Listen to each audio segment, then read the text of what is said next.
তারা ধর্মকে নিয়ে ব্যবসা করতে চায়।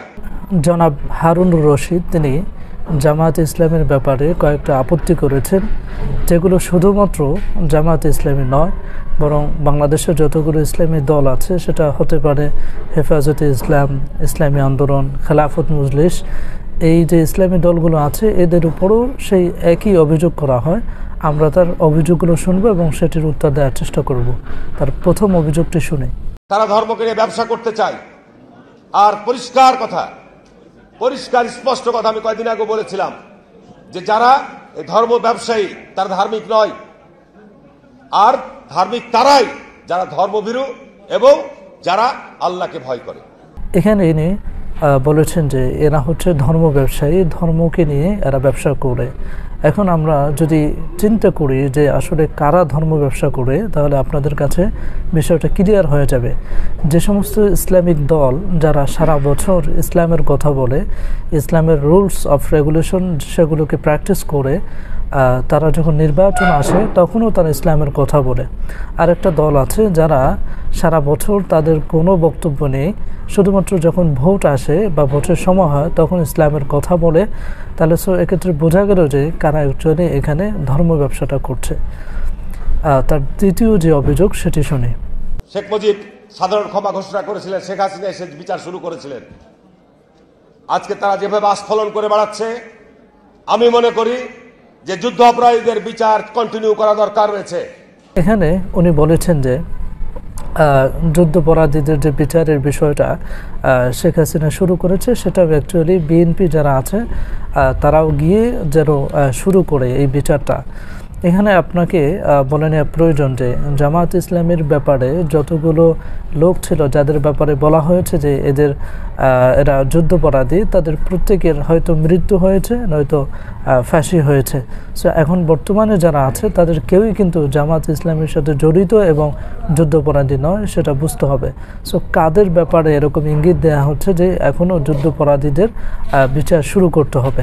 এবং আপনি যদি বিএনপির রাজনীতি করেন তাহলে সেক্ষেত্রে অবশ্যই খালেদা জিয়ার কথা আপনাকে মানতে হবে, কারণ খালেদা জিয়া তিনি বিভিন্ন জায়গায় দেলোয়ার হোসেন সাঈদী সহকারে যাদেরকে ফাঁসি দেওয়া হয়েছে বা জেলে নেওয়া হয়েছে তাদের প্রত্যেকের ব্যাপারে তিনি কিন্তু বলেছেন যে এটি একটি প্রহসন এবং রাজনৈতিক প্রতিহিংসা। সো সেটিকে তিনি কিন্তু মিথ্যা অভিহিত করেছেন। সুতরাং তার দলের একজন কর্মী হিসেবে আপনি যখন এই কথা বলবেন যে তাদের বিচার কন্টিনিউ হওয়া উচিত, তাহলে বোঝা যায় যে আপনি বিএনপির ভিতরে থেকে বিএনপির রাজনীতি করছেন না, বরং গোপনে আওয়ামী লীগের রাজনীতিটা করছেন। শিক্ষাঙ্গনে তারা পায়ে রক কাটে, শিক্ষাঙ্গনে তারা যে উশৃঙ্খলতা করে। তৃতীয় নম্বরের যে অভিযোগটা এসেছে সেটি হচ্ছে যে রক কাটার বিষয়ে।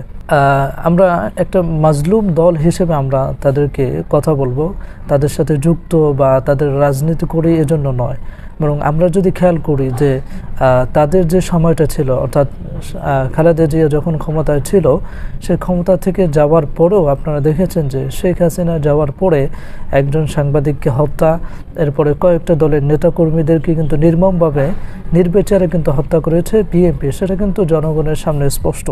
সুতরাং তারা এমনভাবে কথা বলছে যাতে মনে হয় যে বাংলাদেশের মানুষ চোখে চশমা পড়ে বা ধুলো দিয়ে বসে আছে, মনে হয় বাংলাদেশের মানুষ কোনো কিছু দেখছে না।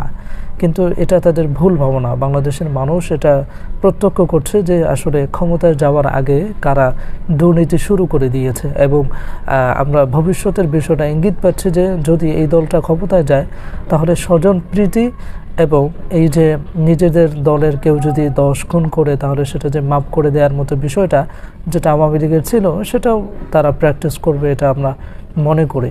সো ইসলামিক দলের উপরে যে আপত্তি তোলা যে এরা ধর্ম ব্যবসা করছে, আসলে এরা সারা বছরই ইসলামের কথা বলে, শুধুমাত্র ভোটের সময় নয়।